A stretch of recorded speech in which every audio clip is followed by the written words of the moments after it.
सबसे बड़ा सवाल, अगर भाजपा का 400 पार का टारगेट हुआ फेल तब क्या होगा? आज हम इसी पर बात करेंगे। नमस्कार दोस्तों, तो मैं हूं कुलदीप तिवारी। भाजपा ने 400 पार के नारे के साथ 2024 के लोकसभा चुनाव अभियान तो छेड़ दिया है, मगर क्या होगा तब जब भाजपा के 400 पार का नारा एक सपना बनकर रह जाएगा? तो सबसे पहले हम 2014 के ये आंकड़ों पर बात करते हैं।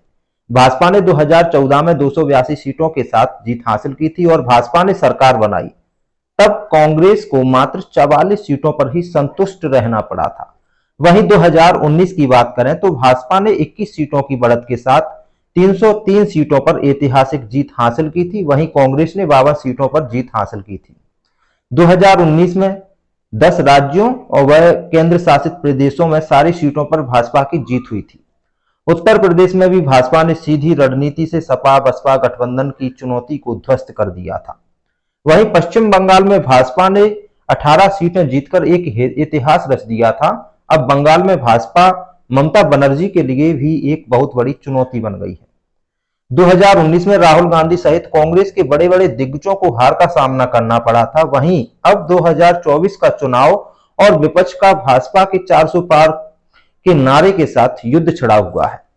पूरा गठबंधन मिलकर भाजपा को इस चुनावी युद्ध में शिकस्त देने का भरपूर प्रयास कर रहा है। लेकिन आपको इसमें एक झोल समझ में आया? नहीं आया तो हम किस लिए बैठे हैं, हम बताते हैं। भाजपा जब भी चुनावी मैदान में कूदी है तब भाजपा ने विपक्ष सहित लोगों की सोचने समझने की क्षमता भी छीनी है।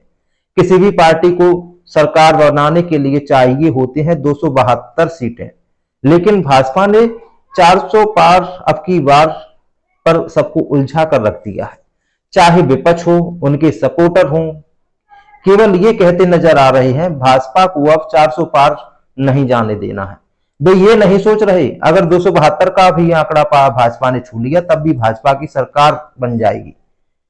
भाजपा जीतने के बाद ये नहीं कहेगी हमने 400 पार सीटें नहीं मिली। 2019 में विपक्ष अब की बार मोदी सरकार में उलझा रहा है और इस बार 400 पार में उलझा हुआ है। लेकिन इस बार भाजपा को मध्य प्रदेश, उत्तर प्रदेश, छत्तीसगढ़ सहित कुछ राज्यों में सीटों पर मोहभंग जरूर होगा, लेकिन कुछ राज्यों में कुछ सीटों पर बढ़त भी मिलेगी।